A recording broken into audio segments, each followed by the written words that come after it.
Welcome to Around the Weird.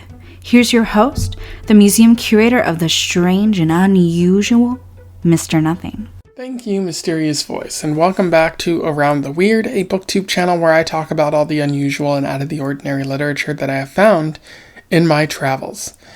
Today, I don't want to talk about a specific book that I read, but rather I want to do the usual wrap-up and TBR for October and November. For November, I think I read some pretty good horror. There wasn't a lot to it, but there were a number of short stories, a number of poems, and a couple of novels that had horror vibes, spooky vibes, that I feel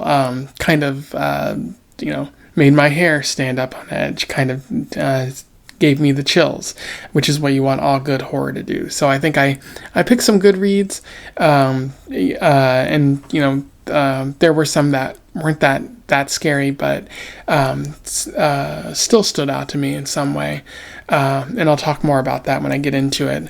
I also was kind of busy with writing various personal stories and whatnot to read sometimes, so I didn't get to as much as I wanted to, but hopefully I'll be able to make up for that in November as I finish whatever I was writing. And then, of course, we're coming up on the year end. We're in November now, so I have my year, or I'm trying to think of my year-end list, my best of list for books. A lot of good contenders this year. Some middle-of-the-road ones and other ones that aren't that great. But I do think it's going to be pretty hard to make the overall list this year. Probably a number of close contenders as well. Some shout-outs to things that were probably good but couldn't make the list. So be on the lookout for that, and also there's going to be a 2026 TBR.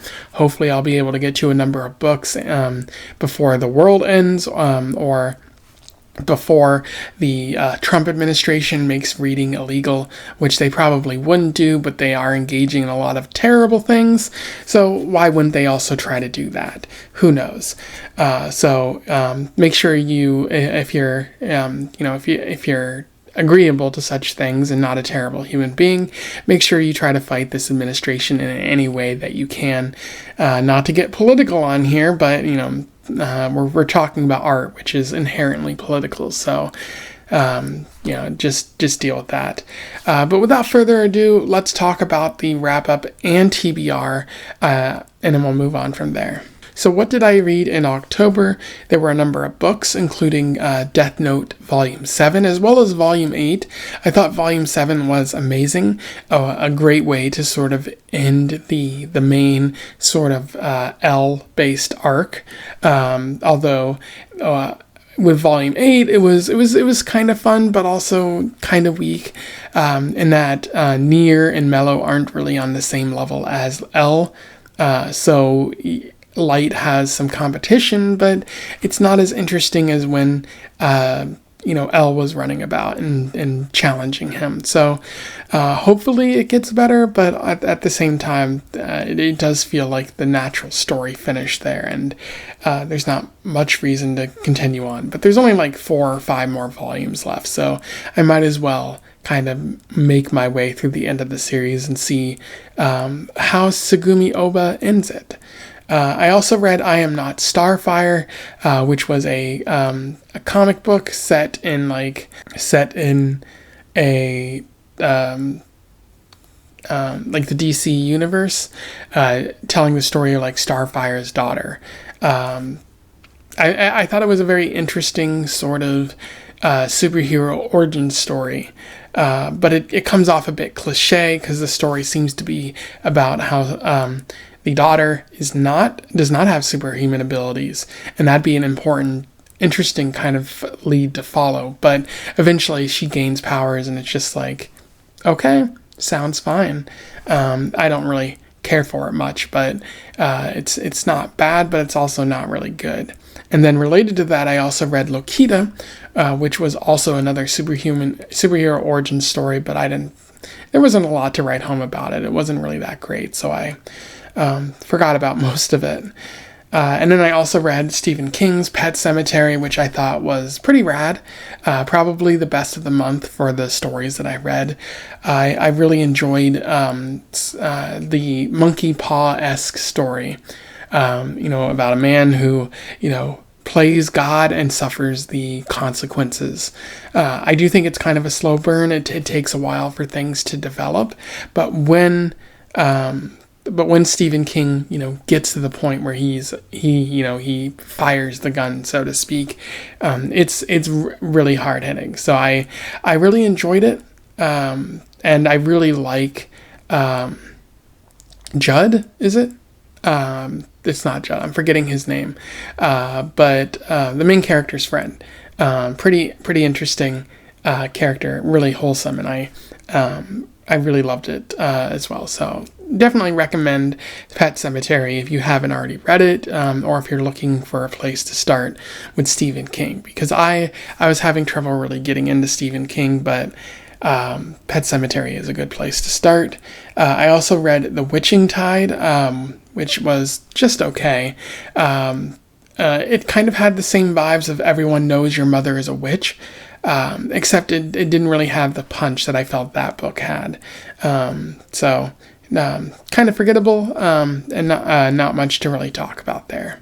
I also read a number of short stories, including Man-Size in Marble by Edith Nesbit, a horror story about ghosts and graveyards and things like that. Pretty fun short story. The Night Wire, which I thought was an interesting short story, but had an ending that kind of undermined what I think the author was going for.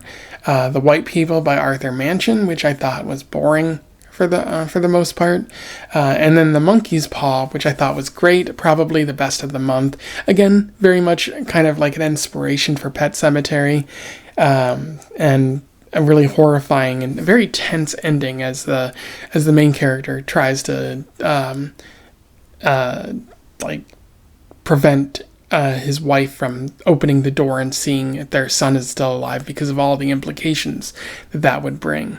So recommend The Monkey's Paw if you haven't already read it. And then I also read a number of spooky poems for the month of October, so check out my Poetry Thursday playlist if you want more details there. Now, what about my TBR for November? In terms of books, I have a number of things planned, including Berserk. I finally got to get to the next volume in the series overall. Gravity's Rainbow by Thomas Pynchon, which I was going to read for October, but I never got to, along with The Picture of Dorian Gray by Oscar Wilde, which I had intended to read. A number of library reads as well that I'll get. Something by Yoko Ogawa. This was recommended to me by Lucas at Strike the Sun MD. Pretty interesting. I think it's more horror based, but I don't want to wait until next October to read something, because otherwise I'll just forget about this person. And then Kira, which I believe won the Newbery Medal several years back, in the 2000s. And as people might know, I'm always about checking out Newbery Medal winners just to see if those books hold up. Sometimes they do and sometimes they don't, but it's always good to see what type of fiction is being written for young people, especially. I also have a number of short stories planned, including one from O. Henry, who I've talked about before, Tom Godwin, and Amy Bender. So be on the lookout for that. And then a number of poems as well, as we go throughout the remainder of the year. So check out my Poetry Thursday playlist, again, if you want more details on that. Anyway, those are my thoughts on the wrap-up and the TBR. A lot of interesting things planned in November, and I'm really really happy with a lot of what I read in October, although not everything necessarily stood the test of time or whatnot. I hope I managed to get some last minute kind of under the wire year-end contenders in November.